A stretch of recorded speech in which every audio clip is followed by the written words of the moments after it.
ও মানুষ এমনও আছে, কলিজা ভুনা কইরা দিলে কইব লবণ কম হইছে।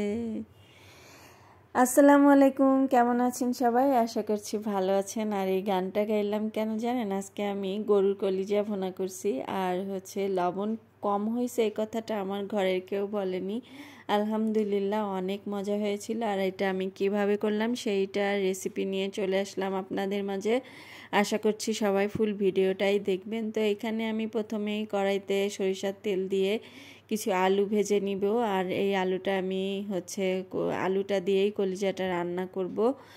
আর আলুটা ভাজা হয়ে গেলে আমি উঠিয়ে রাখলাম। তারপর ওই তেলের ভিতরে দিয়ে দিলাম বেশ কিছু পেঁয়াজ কুচি। আমি পেঁয়াজের পরিমাণটা কিন্তু একটু বেশি দিয়েছি। তো পেঁয়াজটা একটু নেড়ে চেড়ে এর ভিতরে আমি দিয়ে দিব তেজপাতা, দারচিনি আর এলাচ। এই গরম মশলাটা আমি এখনই দিয়ে দিলাম, এর ফ্লেভারটা যেন ভালোভাবে ছড়াতে পারে এই জন্য। তারপরে আমি ভালো করে একটু নেড়ে চেড়ে পেঁয়াজটা একটু নরম হয়ে গেলে এর ভিতরে দিয়ে দিলাম কলিজাটা। আর এইটা কিন্তু আমি ছোট ছোট করে কেটে প্রথমেই গরম পানি দিয়ে একটু সিদ্ধ করে নিয়েছি। আর গরম পানির ভিতরে আমি হলুদ, লবণ এবং একটু লেবুর রস দিয়েছিলাম। আর এইভাবে সিদ্ধ করে নিলে বিশ্বাস করেন এক ফুটাও কলিজা দিয়ে কিন্তু একটা বাজে গন্ধ বের হয়, এক ফুটা গন্ধও কিন্তু বের হয়নি। এইভাবে রান্না করলে যে কোনো দিন কলিজা না খাইছে সেও খেয়ে বলবে যে আবারও খেতে চাই।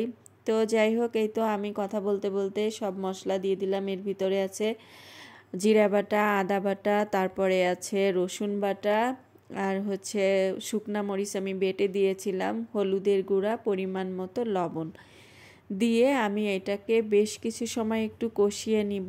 আর যেহেতু আমি মশলাটা পরে দিয়েছি তাই ভালো করে মশলাটা যেন কষানো হয়, ভাজা ভাজা করা হয়, এই জন্যই আমি ভালো করে কষিয়ে পানি দিয়ে দিলাম। আর এই পানিটা দিয়ে ভালো করে আমি নেড়ে চেড়ে ঢাকনাটা দিয়ে আমি কিছু সময় রান্না করে নিব। তো ঢাকনাটা উঠিয়ে দেখলাম পানিটা কিছুটা শুকিয়ে গিয়েছে। তো এই পর্যায়ে আমি আলুগুলা দিয়ে দিব, ভেজে রাখা আলুগুলা দিয়ে আবারও আমি কিন্তু কিছু সময় কষিয়ে নিব, ভালো করে নেড়ে চেড়ে কষিয়ে নিয়ে আমি একটু সময় ঢেকে রাখবো। ঢেকে রেখে আবারও ঢাকনাটা উঠিয়ে একটু নেড়ে চেড়ে ফাইনালি আমি পানি দিয়ে দিলাম। আর এটা দিয়েই কলিজা এবং আলু দুইটাই ভালোভাবে সিদ্ধ হয়ে যাবে। তো এই তো দেখতে পাচ্ছেন ঢাকনাটা উঠালাম। আর ফাইনালি তরকারির লুকটা দেখেন কত সুন্দর দেখতে লাগছে।